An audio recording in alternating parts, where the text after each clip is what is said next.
प्रधानमंत्री नरेंद्र मोदी 25 फरवरी को इजराइल के 2 दिवसीय यात्रा पर जाने वाले हैं। उनके इस दौरे से पहले इजराइल की राजनीति में बवाल मच गया है। विपक्ष नेता याइर लापिद ने पीएम मोदी के नेसेट भाषण को बॉयकॉट करने की धमकी दी है।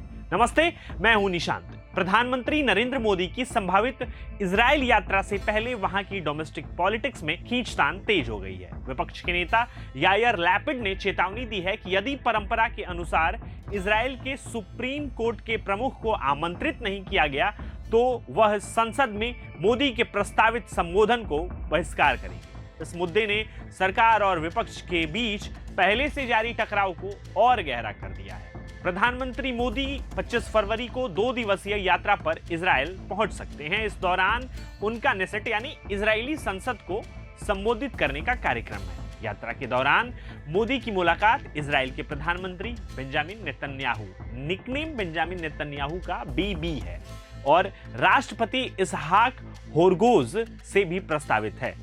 इसे भारत इजराइल रिलेशनशिप के लिहाज से एक महत्वपूर्ण कदम भी माना जा रहा है। हालांकि इस दौरे से पहले विपक्ष ने सरकार पर परंपराओं की अनदेखी का आरोप लगाया। याइर लैपिड ने जोर देकर कहा कि संसद को संबोधित करने वाले किसी भी विदेशी नेता के कार्यक्रम में उच्चतम न्यायालय के प्रमुख को आमंत्रित किया जाना एक स्थापित परंपरा है। उनके अनुसार मौजूदा हालात में यह परंपरा तोड़ना राजनीतिक संदेश देने की कोशिश होगी। विपक्षी दल के सूत्रों का कहना है कि यह सीधे तौर पर बहिष्कार का आह्वान नहीं है, बल्कि सरकार जानबूझकर हमें मुश्किल स्थिति में डालने की कोशिश कर रही है। याइर लैपिड ने संसद में कहा, हमें भारतीय दूतावास से बात की है और वे इस स्थिति को लेकर असहज हैं।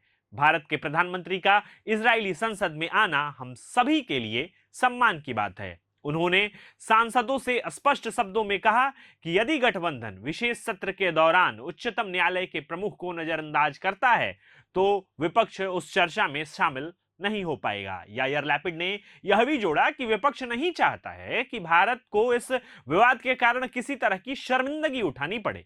उन्होंने यह भी कहा कि हम ऐसा भी नहीं चाहते कि एक ऐसा दृश्य बने कि 1 अरब से अधिक आबादी वाले देश के प्रधानमंत्री आधी खाली संसद को संबोधित करें।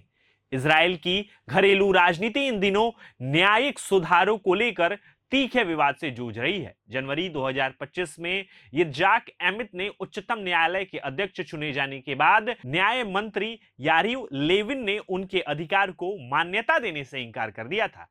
उन्होंने न केवल उनसे मिलने से इंकार किया, बल्कि कानून के अनुरूप राजपत्र भी उनके नाम का प्रकाशन नहीं किया गया।